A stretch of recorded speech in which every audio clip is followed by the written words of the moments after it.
దేవునికి స్తోత్రం. క్రీస్తునందు ప్రేమ దేవుని బిడ్డారా, ఈ రోజున విజయవాడ ప్రాంతానికి ప్రభు కృపలో రావడం జరిగింది.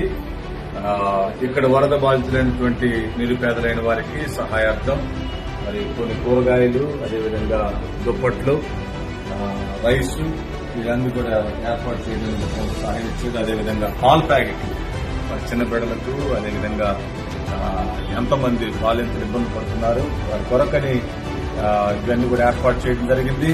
దేవుని యొక్క మహిమార్థ నిమిత్తము ఏర్పాటు చేసినటువంటి కూరగాయలు, అదేవిధంగా మరి రైసు ఒక్కొక్కరికి కావాల్సిన కుటుంబానికి 250 నుంచి దగ్గర 300 మందికి సరిపడినటువంటి నిత్యావసర సరుకులు.